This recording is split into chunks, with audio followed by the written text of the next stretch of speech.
சூரா யூசுப். அளவற்ற அருளாளனும் நிகரற்ற அன்புடையவனுமாகிய அல்லாஹுவின் திருப்பெயரால் துவங்குகின்றேன். அலிஃப் லாம் ரா. இவை தெளிவான இவ்வேதத்தின் வசனங்களாகும். நீங்கள் விளங்கிக் கொள்வதற்காக இதனை அரபி மொழியிலான குர்ஆனாய் நிச்சயமாக நாமே இறக்கி வைத்தோம். நபியே, நாம் வஹி மூலம் உம்மீது இந்த குர்ஆனை அருள் செய்தது கொண்டு வரலாறுகளில் மிக அழகான வரலாற்றை உமக்கு நாம் கூறுகின்றோம். இதற்கு முன் இது குறித்து ஏதும் அறியாதவர்களில் ஒருவராய் நீர் இருந்தீர்.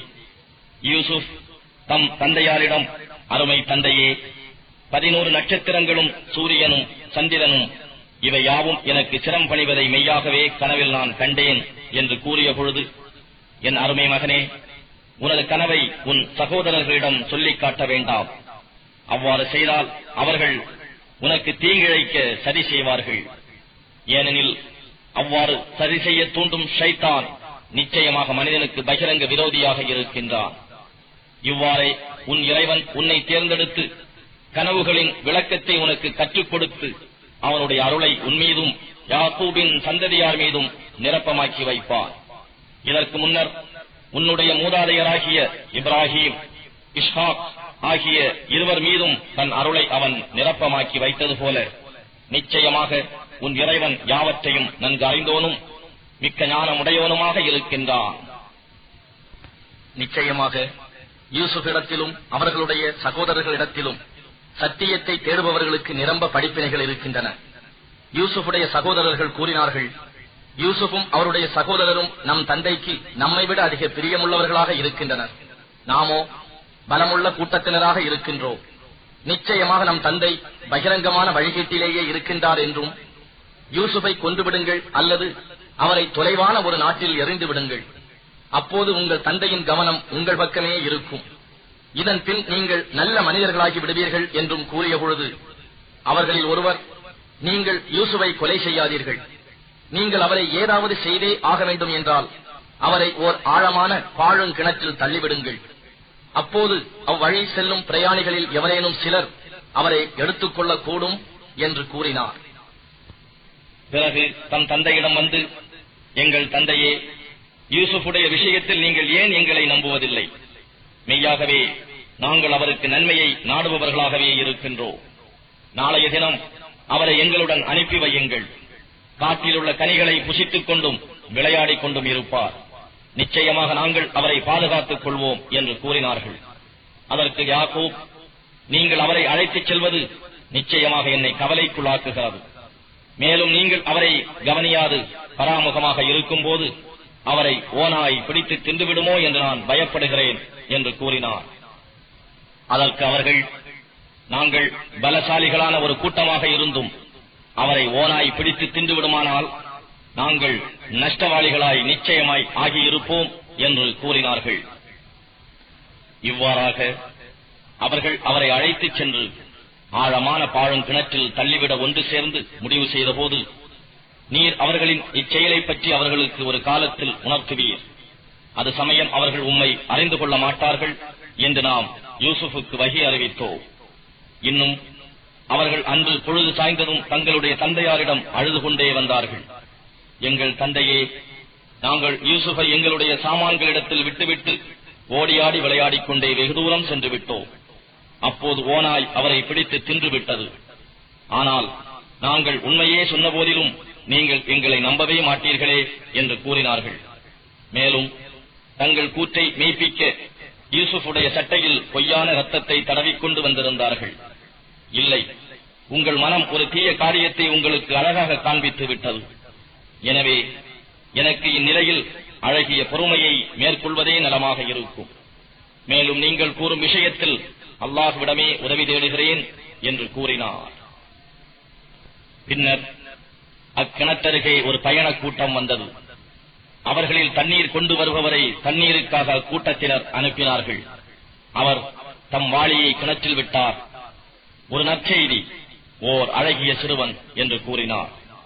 யூசுஃபை தூக்கி எடுத்து அவரை ஒரு வியாபார பொருளாக கருதி மறைத்து வைத்துக் கொண்டார்கள்.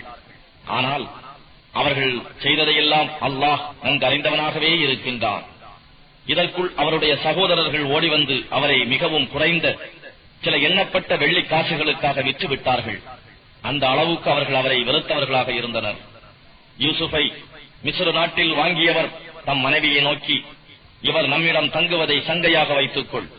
ஒருவேளை இவர் நமக்கு மிக்க நன்மையை கொண்டு வரலாம், அல்லது இவரை நாம் நம் சுவீகார புத்திரனாக ஆக்கிக் கொள்ளலாம் என்று கூறினார். இவ்வாறு நாம் யூசுஃபுக்கு பூமியிலே தக்க வசதி அளித்தோம். இன்னும் நாம் அவருக்கு கனவுகளுக்கு பயன் கூறுவதையும் கற்றுக் கொடுத்தோம். அல்லாஹ் தான் நாடிய காரியத்தில் வெற்றியாளனாக இருக்கிறார். ஆனால் மக்களில் பெரும்பாலோர் இதனை அறிந்து கொள்ள மாட்டார்கள். அவர் தம் வாலிபத்தை அடைந்ததும் அவருக்கு நாம் ஞானத்தையும் கல்வியையும் கொடுத்தோம். இவ்வாறே நன்மை செய்வோருக்கு நாம் நற்கூலி வழங்குகின்றோம். அவர் எந்த பெண்ணின் வீட்டில் இருந்தாரோ அவள் அவர் மீது விருப்பம் கொண்டு கதவுகளை தாழிட்டுக் கொண்டு தன் விருப்பத்திற்கு இணங்குமாறு வாரும் என்று அழைத்தாள். அதற்கு அவர் மறுத்து, அல்லாஹ் இத்தீய செயலில் இருந்து என்னை காத்தருள்வானாக. நிச்சயமாக உன் கணவர் என் எஜமானர் எனக்கு இந்த இடத்தை அழகாக கண்ணியமாக வைத்திருக்கிறார். அநியாயம் செய்பவர்கள் நிச்சயமாக வெற்றி பெற மாட்டார்கள் என்று சொன்னார். ஆனால் அவளோ அவரை திடமாக விரும்பினாள். அவரும் தம் இறைவனின் ஆதாரத்தை கண்டிராவிட்டால் அவள் மீது விருப்பம் கொண்டே இருப்பார். இவ்வாறு நாம் அவரை விட்டு தீமையையும் மானக்கேடான செயல்களையும் திருப்பிவிட்டோம்.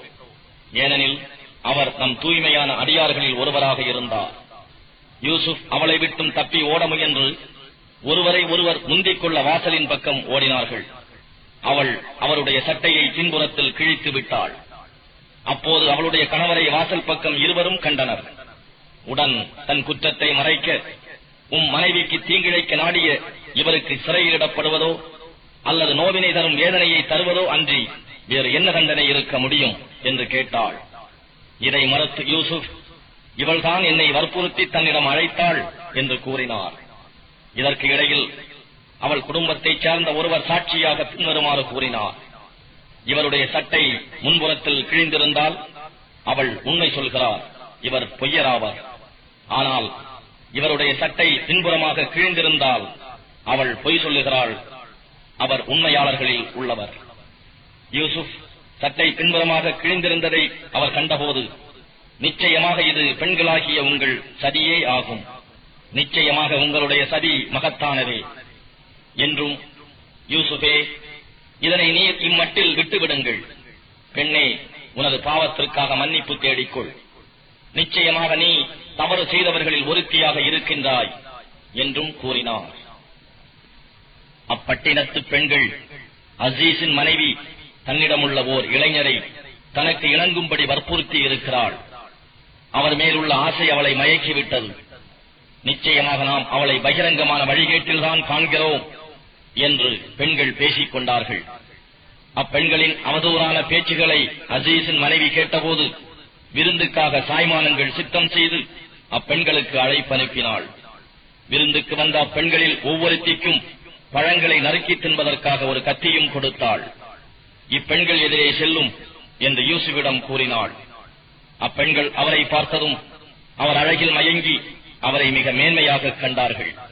அவர் அழகில் மெய் மறந்து தம் கைகளையும் வெட்டிக் கொண்டனர். அல்லாஹ் நம்மை காப்பானாக, இவர் மனிதரே அல்லர், இவர் மேன்மைக்குரிய ஒரு மலக்கே அன்றி வேறில்லை என்று கூறினார்கள்.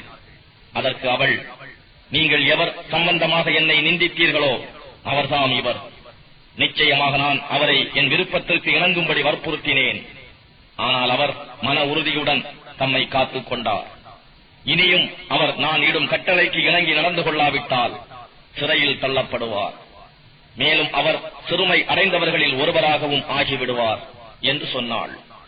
அதற்கு அவர், இறைவனே, இவர்கள் என்னை எதன் பக்கம் அழைக்கிறார்களோ அத்தீயதை விட சிறை கூடமே எனக்கு அதிக விருப்பமுடையதாகும். இவர்களின் சதியை விட்டு நீ என்னை காப்பாற்றவில்லையானால் நான் இவர்கள் வாழ் சாய்ந்து பாவத்தால் அறிவில்லாதவர்களில் ஒருவனாகி விடுவேன் என்று பிரார்த்தித்தவராக கூறினார். எனவே அவருடைய இறைவன் அவருடைய பிரார்த்தனையை ஏற்றுக்கொண்டான். அப்பெண்களுடைய சதியை அவரை விட்டு நீக்கிவிட்டான். நிச்சயமாக அவன் யாவற்றையும் கேட்பவனாகவும் நன்கு அறிபவனாகவும் இருக்கின்றான். யூசுப் குற்றமற்றவர் என்பதற்கு பல அத்தாட்சிகளை அவர்கள் பார்த்த பின்னரும் ஒரு காலமுறை அவர் சிறையில் இடப்பட வேண்டும் என்றே அவர்களுக்கு தோன்றியது. அவருடன் 2 வாலிபர்களும் சிறையில் புகுந்தனர். இருவரில் ஒருவன், நான் திராட்சை மது பிழிவதாக நிச்சயமாக ஒரு கனவு கண்டேன் என்று கூறினான். மற்றவன், நான் என் தலை மீது ரொட்டி சுமப்பதாகவும் அதிலிருந்து பறவைகள் தின்பதாகவும் கனவு கண்டேன் என்று கூறினான். பின் இருவரும், யூசுஃபே, எங்களுக்கு இவற்றின் விளக்கத்தை அறிவிப்பீராக. மெய்யாக நாங்கள் உம்மை ஞானமுள்ள முஹ்சின்களில் நன்மை செய்பவர்களில் ஒருவராக காண்கின்றோம் என்று கூறினார்கள். அதற்கு அவர் கூறினார், உங்கள் இருவருக்கும் அளிக்கக்கூடிய உணவு உங்களிடம் வந்து சேருவதற்கு முன்னரும், இக்கனவுகளின் பலனை நீங்கள் இருவரும் அடைவதற்கு முன்னரும் இவற்றின் விளக்கத்தை உங்கள் இருவருக்கும் கூறிவிடுகிறேன். இவ்விரண்டும் என் இறைவன் எனக்கு கற்றுக் கொடுத்தவற்றிலிருந்தும் உள்ளவை. அல்லாஹுவின் மீது நம்பிக்கை கொள்ளாதவர்களும் மறுமையை நிராகரிப்பவர்களுமான சமூகத்தாரின் மார்க்கத்தை நான் நிச்சயமாக விட்டுவிட்டேன். நான் என் மூதாதையர்களான இப்ராஹிம், இஸ்ஹாக், யாக்கூப் ஆகியோரின் மார்க்கத்தை பின்பற்றுகிறேன். அல்லாஹுவுக்கு எதையும் நாங்கள் இணை வைப்பது எங்களுக்கு தகுமானது அல்ல. இது எங்கள் மீதும் இதர மக்கள் மீதும் அல்லாஹ் புரிந்த அருளாகும். எனினும் மனிதர்களில் பெரும்பாலோர் அல்லாஹுவுக்கு நன்றி செலுத்துவதில்லை. சிறையில் இருக்கும் என்னிரு தோழர்களே, வெவ்வேறான பல தெய்வங்கள் இருப்பது நல்லதா, அல்லது யாவரையும் அடக்கி ஆளுகின்ற ஒருவனான அல்லாஹுவா? அவனை அன்றி நீங்கள் வணங்கிக் கொண்டிருப்பவை யாவும் நீங்களும் உங்கள் மூதாதையரும் வைத்துக் கொண்ட வெறும் கற்பனை பெயர்களை அன்றி வேறில்லை. அவற்றுக்கு அல்லாஹ் யாதொரு அதிகாரத்தையும் இறக்கி வைக்கவில்லை. அல்லாஹ் ஒருவனுக்கே அன்றி வேறெவருக்கும் அதிகாரம் இல்லை. அவனை அன்றி வேறு எவரையும் நீங்கள் வணங்கக்கூடாது என்று அவன் உங்களுக்கு கட்டளையிட்டிருக்கின்றான். இதுவே நேரான மார்க்கமாகும். ஆனால் மனிதர்களில் பெரும்பாலோர் இதனை அறிந்து கொள்வதில்லை. சிறையில் இருக்கும் என் இரு தோழர்களே, உங்கள் கனவுகளின் பலனாவன, உங்கள் இருவரில் ஒருவர் தம் எஜமானனுக்கு திராட்சை மதுவை புகட்டிக் கொண்டிருப்பார். மற்றவரோ சிலுவையில் அறையப்பட்டு அவர் தலையிலிருந்து பறவைகள் கொத்தி தின்னும். நீங்கள் இருவரும் விளக்கம் கோரிய காரியம், கனவின் பலன் விதிக்கப்பட்டு விட்டது என்று யூசுப் கூறினார். இருவரில் யார் விடுதலை அடைவார் என்று எண்ணினாரோ அவரிடம், என்னை பற்றி எஜமானனிடம் கூறுவீராக என்றும் சொன்னார். ஆனால் சிறையிலிருந்து விடுதலாகிய அவர் தம் எஜமானனிடம் இதை பற்றி கூறுவதிலிருந்து ஷைத்தான் அவரை மறக்கடித்து விட்டார். ஆகவே அவர் சிறை கூடத்தில் பின்னும் சில ஆண்டுகள் இருக்க வேண்டியவரானார். மேலும் தம் பிரதானிகளை அழைத்து எகிப்து நாட்டு அரசர் கூறினார், நான் 7 கொழுத்த பசுக்களை 7 மெலிந்த பசுக்கள் தின்பதையும் 7 பசுமையான கதிர்களையும் வேறு 7 காய்ந்து சாவியாகிவிட்ட கதிர்களையும் திடமாக நான் கனவில் கண்டேன். பிரதானிகளே, நீங்கள் கனவு விளக்கம் கூறக்கூடியவர்களாக இருந்தால் என்னுடைய இக்கனவின் பலனை எனக்கு அறிவியுங்கள் என்று. இவை குழப்பமான கனவுகளேயாகும். எனவே நாங்கள் இக்கனவுகளுக்கு விளக்கம் கூற அறிந்தவர்கள் அல்லர் என்று கூறினார்கள். அவ்விருவரில் சிறையிலிருந்து விடுதலை அடைந்திருந்தவர் நீண்ட காலத்துக்கு பின்னர் யூசுஃபை நினைவு கூர்ந்து, இக்கனவின் விளக்கத்தை நான் உங்களுக்கு அறிவிப்பேன், என்னை யூசுஃபிடம் அனுப்பி வையுங்கள் என்று சொன்னார். சிறையில் யூசுஃபை கண்ட அவர், யூசுஃபே, உண்மையாளரே, 7 கொழுத்த பசுக்களை 7 மெலிந்த பசுக்கள் தின்பதையும் பசுமையான 7 கதிர்களையும் வேறு 7 காய்ந்து சாவியாகிவிட்ட கதிர்களையும் கனவில் கண்டால் அக்கனவுக்கு பலன் என்ன என்பதை எனக்கு அறிவிப்பீராக. மக்கள் அறிந்து கொள்வதற்காக அவர்களிடம் திரும்பி போய் சொல்ல வேண்டி இருக்கிறது என்று கூறினார். நீங்கள் தொடர்ந்து 7 ஆண்டுகளுக்கு நல்லபடியாக விவசாயம் செய்வீர்கள். பிறகு நீங்கள் அறுவடை செய்த விளைச்சலில் நீங்கள் உண்பதற்கு வேண்டிய ஒரு சிறிய அளவை தவிர அதனை அதற்குரிய கதிர்களிலேயே விட்டு வையுங்கள். பின்னும் அதற்கு அப்பால் கடினமான பஞ்சத்தை உடைய வருடங்கள் 7 வரும். நீங்கள் பத்திரப்படுத்தி முன்னமேயே வைத்திருப்பதில் சொற்ப அளவை தவிர மற்றவை அவை அந்த பஞ்ச ஆண்டுகள் தின்றுவிடும். பின்னும் அதற்கு அப்பால் ஓராண்டு வரும். அதில் மக்களுக்கு நல்ல மழை பெய்யும். அதில் விளையும் கனிகளிலிருந்து அவர்கள் பழரசங்கள் பிழிந்து சுகமாக இருப்பார்கள் என்று கூறினார். இவ்விவரம் அரசருக்கு அறிவிக்கப்பட்டதும் அவரை என்னிடம் அழைத்து வாருங்கள் என்று அரசர் கூறினார். அவருடைய தூதர் யூசுஃபிடம் வந்தபோது அவர், நீர் எஜமானரிடம் திரும்பிச் சென்று தம் கைகளை வெட்டிக் கொண்ட பெண்களின் உண்மை நிலை என்ன, என்று அவரிடம் கேளும். நிச்சயமாக என் இறைவன் அப்பெண்களின் சதியை நன்கு அறிந்தவனாக இருக்கின்றான் என்று கூறினார். இவ்விவரம் அறிந்த அரசர் அப்பெண்களை அழைத்து, நீங்கள் யூசுஃபை உங்கள் விருப்பத்திற்கு இணங்குமாறு அழைத்தபோது உங்களுக்கு நேர்ந்தது என்ன என்று கேட்டார். அதற்கு அப்பெண்கள், அல்லாஹ் எங்களை காப்பானாக, நாங்கள் அவரிடத்தில் யாதொரு கெடுதியையும் அறியவில்லை என்று கூறினார்கள். அசீசுடைய மனைவி, இப்பொழுது எல்லோருக்கும் உண்மை வெளிப்பட்டு விட்டது. நான் தான் இவரை என் விருப்பத்திற்கு இணங்குமாறு வற்புறுத்தினேன். ஆனால் நிச்சயமாக அவர் உண்மையாளர்களில் உள்ளவர் என்று கூறினாள். அப்பொழுது யூசுப் கூறினார், இவர்கள் தண்டிக்கப்பட வேண்டும் என்பது கருத்தல்ல.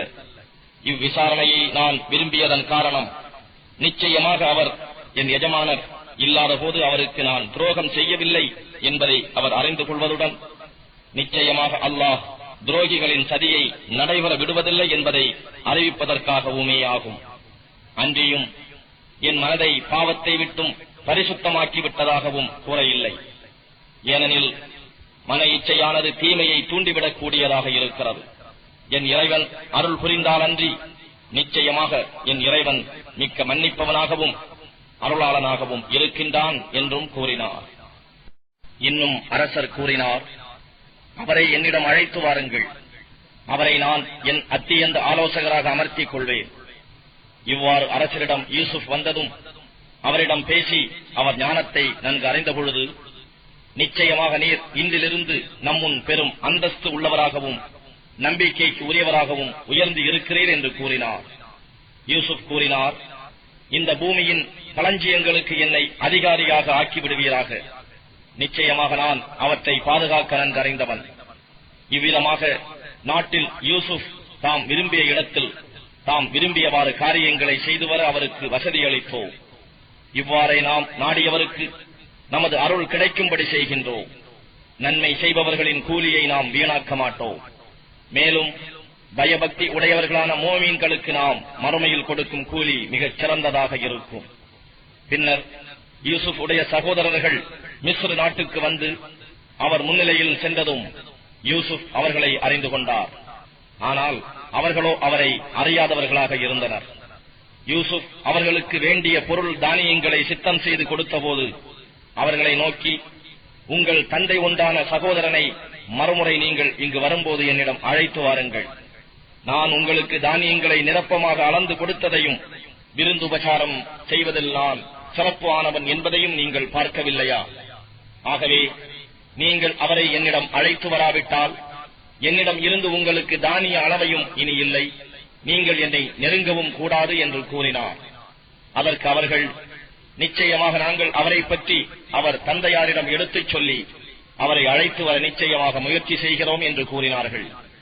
பின்னர் யூசுப் தம் பணியாட்களை நோக்கி, அவர்கள் கிரயமாக கொடுத்த பொருளை அவர்களுடைய மூட்டைகளிலேயே வைத்து விடுங்கள். அவர்கள் தம் குடும்பத்தாரிடம் சென்ற பிறகு இதை அறிந்தால் நம்மிடம் அதை சேர்ப்பிக்க அவர்கள் திரும்பி வரக்கூடும் என்று கூறினார். அவர்கள் தம் தந்தையாரிடம் திரும்பிய போது அவரை நோக்கி, எங்கள் தந்தையே, நாங்கள் நம் சகோதரரை அழைத்துச் செல்லாவிட்டால் நமக்கு தானியம் அளந்து கொடுப்பது தடுக்கப்பட்டுவிடும். ஆகவே எங்களுடன் எங்களுடைய சகோதரனையும் அனுப்பி வையுங்கள். நாங்கள் தானியம் அளந்து வாங்கிக் கொண்டு வருவோம். நிச்சயமாக நாங்கள் இவரை மிகவும் கவனமாக பாதுகாத்து வருவோம் என்று சொன்னார்கள். அதற்கு யாக்கூப், இதற்கு முன்னர் இவருடைய சகோதரர் விஷயத்தில் உங்களை நம்பியது போன்று இவர் விஷயத்திலும் நான் உங்களை நம்புவதா? அது முடியாது. பாதுகாப்பவர்களில் அல்லாஹ்வே மிகவும் மேலானவன்.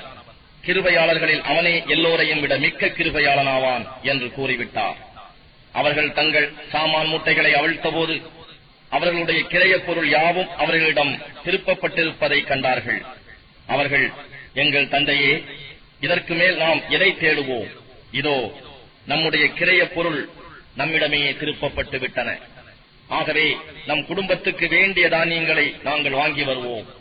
எங்கள் சகோதரரையும் நாங்கள் பாதுகாத்துக் கொள்வோம். மேலும் அவருக்காக ஓர் ஒட்டகை சுமை தானியத்தை அதிகமாக கொண்டு வருவோம். இது சொற்ப அளவு தானியம்தான் என்று கூறினார்கள். அதற்கு யாக்கூப், உங்கள் யாவரையுமே ஏதாவது ஒரு ஆபத்து சூழ்ந்து உங்களை சக்தியற்றவர்களாக ஆக்கிக் கொண்டாலன்றி நிச்சயமாக நீங்கள் அவரை என்னிடம் கொண்டு வருவீர்கள் என்று அல்லாஹுவின் மீது நீங்கள் எனக்கு சத்தியம் செய்து வாக்குறுதி கொடுத்தால் அன்றி நான் அவரை உங்களுடன் அனுப்பவே மாட்டேன் என்று கூறினார். அவர்கள் அவ்வாறு அவருக்கு சத்தியம் செய்து வாக்குறுதி கொடுத்ததும் அவர், நாம் பேசிக் கொண்டதற்கு அல்லாஹ்வே காவலனாக இருக்கின்றான் என்று கூறினார். பின்னும் அவர், என் அருமை மக்களே, நீங்கள் மிஸ்ருக்குள் ஒரே வாசல் வழியாக நுழையாதீர்கள், வெவ்வேறு வாசல்களின் வழியாக நுழையுங்கள். அல்லாஹுவின் விதிகளில் யார் ஒன்றையும் நான் உங்களை விட்டு தடுத்துவிட முடியாது. ஏனென்றால் அதிகாரமெல்லாம் அல்லாஹுவுக்கே அன்றி வேறு எவருக்கும் இல்லை. அவன் மீதே நான் முழுமையாக நம்பிக்கை கொண்டுள்ளேன். எனவே முழுமையாக நம்பிக்கை வைப்பவர்கள் அவன் மீதே முழு நம்பிக்கை வைப்பார்களாக என்று கூறினார். மிஸ்ரு சென்ற அவர்கள் தன் தந்தை தங்களுக்கு கட்டளையிட்டபடி நுழைந்ததனால் யாக்கூபுடைய மனதில் இருந்த ஒரு நாட்டத்தை அவர்கள் நிறைவேற்றி வைத்தார்களே தவிர அல்லாஹுவிடம் இருந்து வரக்கூடிய எதனையும் அது அவர்களை விட்டும் தடுக்கக்கூடியதாக இருக்கவில்லை. நாம் அவருக்கு அறிவித்துக் கொடுத்தவற்றில் நிச்சயமாக அவர் அறிவு தேர்ச்சி பெற்றவராக இருக்கின்றார். எனினும் மனிதர்களில் பெரும்பாலோர் இதை அறிய மாட்டார்கள்.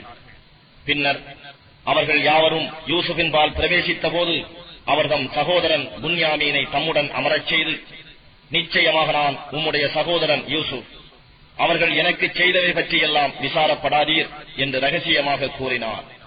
பின்னர் அவர்களுடைய பொருள்களை சித்தம் செய்து கொடுத்த போது தம் சகோதரர் புன்யாமீன் உடைய சுமையில் பானங்கள் பருகுவதற்கான ஒரு பொற்குவளையை எவரும் அறியாது வைத்துவிட்டார். அவர்கள் புறப்பட்டு செல்லலானதும் அரசாங்க அறிவிப்பாளர் ஒருவர், ஓ ஒட்டக கூட்டத்தார்களே, நிச்சயமாக நீங்கள் திருடர்களே என்று கூவினர். அதற்கு அவர்கள் இவர்களை முன்னோக்கி வந்து, நீங்கள் எதனை இழந்து விட்டீர்கள் என கேட்டார்கள். நாங்கள் அரசருடைய அளவு கோப்பையை இழந்து விட்டோம். அதனை எவர் கொண்டு வந்தாலும் அவருக்கு ஓர் ஒட்டகச் சுமை தானியங்கள் சன்மானமாக உண்டு. இதற்கு நானே பொறுப்பாளி என்று அவர்களில் ஒருவர் மூலம் கூறினார்கள். அதற்கு அவர்கள், அல்லாஹுவின் மீது சத்தியமாக நாங்கள் நாட்டிலே பசாது குழப்பம் உண்டாக்க வரவில்லை என்பதை நீங்கள் நிச்சயமாக அறிவீர்கள். நாங்கள் திருடர்களும் அல்லர் என்றார்கள். அதற்கு அவர்கள், நீங்கள் பொய்யர்களாக இருந்தால் அதற்குரிய தண்டனை என்ன என்று கேட்டார்கள். அதற்குரிய தண்டனையாவது, எவருடைய சுமையில் அது காணப்படுகிறதோ அவரே அதற்கு தண்டனை பெறுவார். அநியாயம் செய்வோரை இவ்வாறே நாங்கள் தண்டிக்கிறோம் என்று அந்த சகோதரர்கள் கூறினார்கள். ஆகவே அவர் தம் சகோதரன் புன்யாமீனின் பொதியை சோதிக்கும் முன்னே அவர்களுடைய பொதிகளை சோதிக்க ஆரம்பித்தார். பின்பு அதனை தம் சொந்த சகோதரனின் பொதியிலிருந்து வெளிப்படுத்தினார். இவ்வாறாக யூசுஃபுக்காக நாம் ஓர் உபாயம் செய்து கொடுத்தோம். அல்லாஹ் நாடினாலன்றி அவர் தம் சகோதரனை எடுத்துக்கொள்ள அரசரின் சட்டப்படி இயலாதிருந்தார். நாம் நாடியவர்களின் பதவிகளை நாம் உயர்த்துகின்றோம். கல்வி அறிவுடைய ஒவ்வொருவருக்கும் மேலான அறிந்த ஒருவன் இருக்கவே செய்கின்றான். அப்போது அவர்கள், இவன் அதை திருடியிருந்தால் இவனுடைய சகோதரன் யூசுஃபும் முன்னால் நிச்சயமாக திருடியே இருப்பான் என்று தங்களுக்குள் கூறிக்கொண்டார்கள். இச்செய்திகளை செவியேற்றும் அவற்றை வெளியிடாத யூசுப் தம் மனத்துக்குள் மறைத்து வைத்துக் கொண்டார். அவர், நீங்கள் தரத்தில் இன்னும் தீயவர்கள், இவர் சகோதரரும் திருடி இருப்பார் என்று நீங்கள் வர்ணிக்கிறீர்களே, அதை அல்லாஹ் நன்றாக அறிவான் என்று தமக்குள்ளே சொல்லிக் கொண்டார். அவர்கள் யூசுஃபை நோக்கி, இந்நாட்டின் அதிபதி அசீசே, நிச்சயமாக இவருக்கு முதிர்ச்சி அடைந்துள்ள வயோதிக தந்தை இருக்கிறார். எனவே அவருடைய இடத்தில் எங்களில் ஒருவரை நீர் எடுத்துக் கொள்ளும். நிச்சயமாக நாங்கள் உம்மை பரோபகாரம் செய்வோரில் ஒருவராகவே காண்கிறோம் என்று கூறினார்கள். அதற்கு அவர், எங்கள் பொருளை எவரிடம் நாங்கள் கண்டோமோ அவரை அன்றி வேறு ஒருவரை எடுத்துக் கொள்வதில் இருந்து அல்லாஹ் காப்பாற்றுவானாக. அப்படி செய்தால் நிச்சயமாக நாங்கள் அநியாயக்காரர்களாகி விடுவோம் என்று கூறினார். எனவே அவரிடம் அவர்கள் நம்பிக்கை இழந்துவிடவே அவர்கள் தமக்குள் தனித்து ஆலோசனை செய்தார்கள். அவர்களுள் பெரியவர் சொன்னார், நிச்சயமாக உங்களுடைய தந்தை உங்களிடம் இருந்து அல்லாஹுவின் மீது ஆணையிட்டு வாக்குறுதி வாங்கியிருக்கிறார் என்பதையும், முன்னர் யூசுப் சம்பந்தமாக நீங்கள் பெருங்குறை செய்து விட்டீர்கள் என்பதையும் நீங்கள் அறியவில்லையா? ஆகவே என் தந்தை எனக்கு அனுமதி அளிக்கும் வரை அல்லது அல்லாஹ் எனக்கு இது பற்றி ஏதாவது தீர்ப்பு செய்யும் வரை நான் இந்த பூமியை விட்டு ஒருபோதும் அகலவே மாட்டேன். தீர்ப்பளிப்போரில் அவன்தான் மிகவும் மேலானவன். ஆகவே நீங்கள் உங்கள் தந்தையாரிடம் திரும்பிச் சென்று, எங்களுடைய தந்தையே, உங்கள் மகன் நிச்சயமாக திருடியிருக்கிறான். நாங்கள் நேரில் அறிந்ததை தவிர திருடியதை நாங்கள் பார்க்கவில்லை. மேலும் நாங்கள் மறைவானவற்றின் காவலர்களாகவும் இருக்கவில்லை என்று கூறுங்கள். நாங்கள் தங்கியிருந்த ஊர்வாசிகளையும் நாங்கள் முன்னோக்கி சேர்ந்து வந்த ஒட்டக கூட்டத்தினரையும் நீங்கள் கேட்டுக் கொள்ளுங்கள். நிச்சயமாக நாங்கள் உண்மையே சொல்லுகின்றோம் என்றும் சொல்லுங்கள் என்று கூறி தந்தையாரிடம் அனுப்பி வைத்தார். ஊர் திரும்பியவர்கள் தன் தந்தையிடம் அவ்வாறே சொல்லவும் யாக்கூப் கூறினார், இல்லை, உங்களுடைய மனங்கள் இவ்வாறு ஒரு தவறான விஷயத்தை செய்யும்படி தூண்டிவிட்டிருக்கின்றன. ஆயினும் அழகான பொறுமையே எனக்கு உகந்ததாகும். அல்லாஹ் அவர்கள் அனைவரையும் என்னிடம் கொண்டு வந்து சேர்க்க போதுமானவன். நிச்சயமாக அவன் மிகவும் அறிந்தவனாகவும் மிக்க ஞானம் உடையவனாகவும் இருக்கின்றான் என்று கூறினார். பின்னர் அவர்களை விட்டு திரும்பி, யூசுஃபை பற்றி எனக்கு ஏற்பட்டுள்ள துக்கமே என்று வியாகுலப்பட்டு கூறினார். துக்கத்தால் அழுது அழுது அவருடைய 2 கண்களும் வெளுத்து பஞ்சடைந்து விட்டன. பிறகு அவர் தம் துக்கத்தை விழுங்கி அடக்கிக் கொண்டார். இதை கண்ணுற்ற அவருடைய மக்கள், தந்தையே, அல்லாஹுவின் மீது சத்தியமாக நீங்கள் யூசுஃபை நினைந்து நினைந்து அழுது நோயுற்று இளைத்து மடிந்து போகும் வரை அவர் எண்ணத்தை விட்டும் நீங்க மாட்டீர்கள் என்று கூறினார்கள். அதற்கு அவர், என்னுடைய சஞ்சலத்தையும் கவலையையும் அல்லாஹுவிடமே முறையிடுகின்றேன். அல்லாஹுவிடம் இருந்து நீங்கள் அறியாதவற்றை நான் அறிவேன் என்றும், என் மக்களே, மீண்டும் மிஸ்ருக்கு நீங்கள் செல்லுங்கள். யூசுஃபையும் அவருடைய சகோதரரையும் தேடி விசாரியுங்கள். நம்மை தேற்றும் அல்லாஹுவின் அருளை பற்றி நம்பிக்கை இழக்காதீர்கள். ஏனென்றால் காபிர்களின் கூட்டத்தை தவிர வேறு யாரும் அல்லாஹுவின் அருளை பற்றி நம்பிக்கை இழக்க மாட்டார்கள் என்றும் கூறினார். அவ்வாறே அவர்கள் மிஸ்ரை அடைந்து யூசுப் முன்னிலையில் வந்து அவரிடம், அசீசே, எங்களையும் எங்கள் குடும்பத்தில் உள்ளவர்களையும் பெருந்துயர் பற்றிக் கொண்டது. நாங்கள் சொற்பமான பொருளையே கொண்டு வந்திருக்கின்றோம். எங்களுக்கு நிரப்பமாக தானியம் அளந்து கொடுங்கள். எங்களுக்கு மேற்கொண்டு தானமாகவும் கொடுங்கள். நிச்சயமாக அல்லாஹ் தானம் செய்பவர்களுக்கு நற்கூலி வழங்குகிறான் என்று கூறினார்கள்.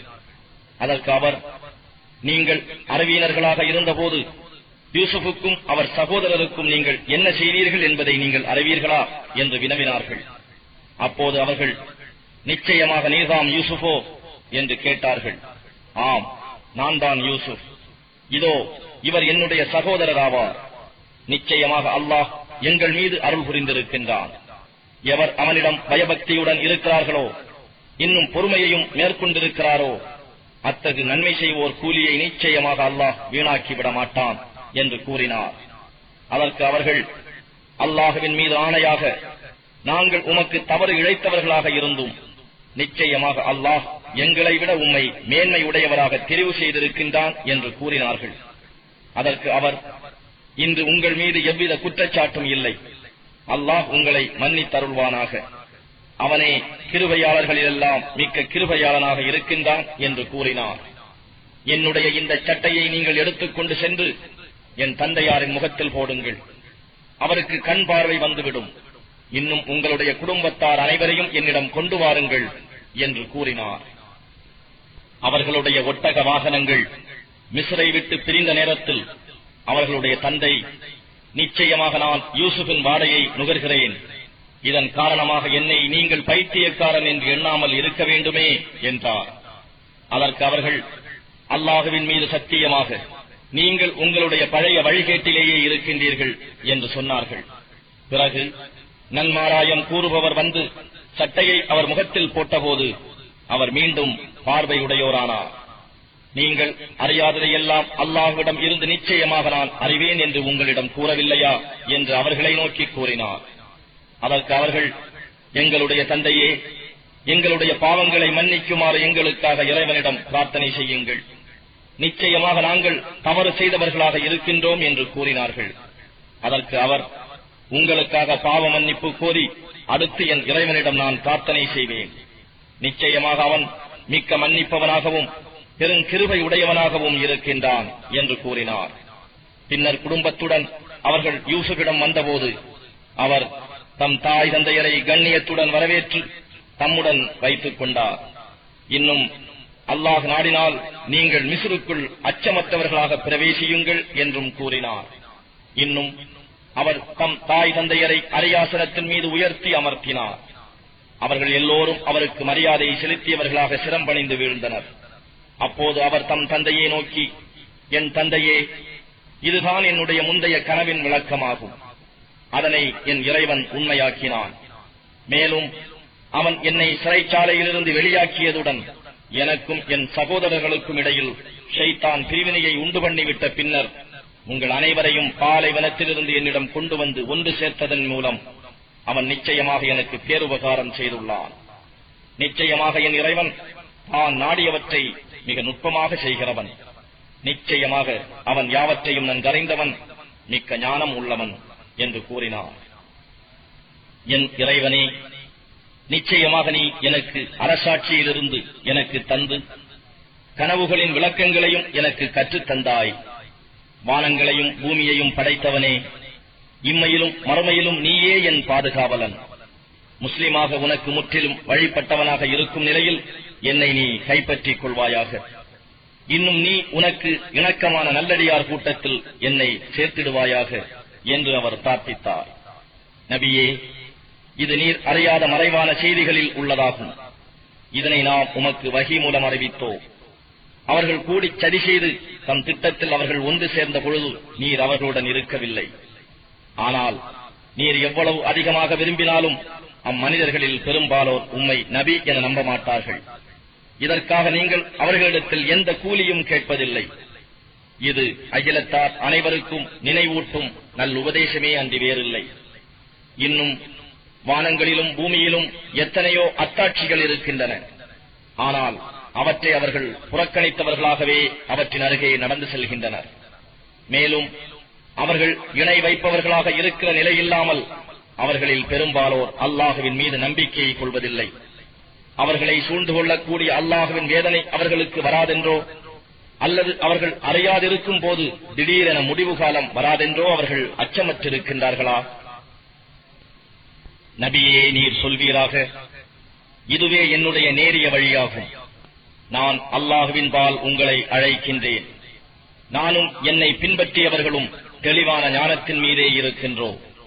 அல்லாஹ் மிக்க தூய்மையானவன்.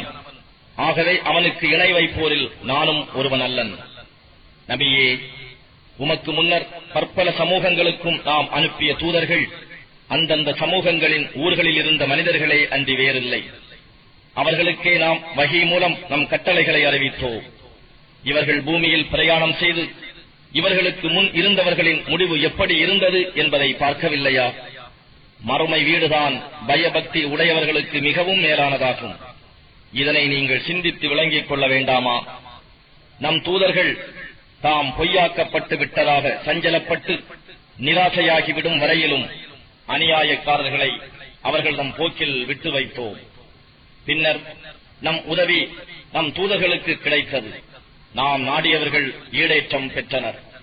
ஆனால் பாவிகளான சமூகத்தாரை விட்டும் நம் தண்டனை நீக்கப்பட மாட்டாது. நிச்சயமாக அவர்களின் வரலாறுகளில் அறிவுடையோருக்கு நல்ல படிப்பினை இருக்கிறது. இதில் எந்த செய்தியும் இட்டுக் கட்டப்பட்டதல்ல. ஆனால் இதற்கு முன் உள்ள வேதத்தையும் இது உண்மையாக்கி வைக்கிறது. ஒவ்வொரு விஷயத்தையும் இது விவரித்து காட்டுவதாகவும் நம்பிக்கை கொண்ட சமூகத்தவருக்கு நேர்வழியாகவும் ரஹ்மத்தாகவும் இருக்கிறது.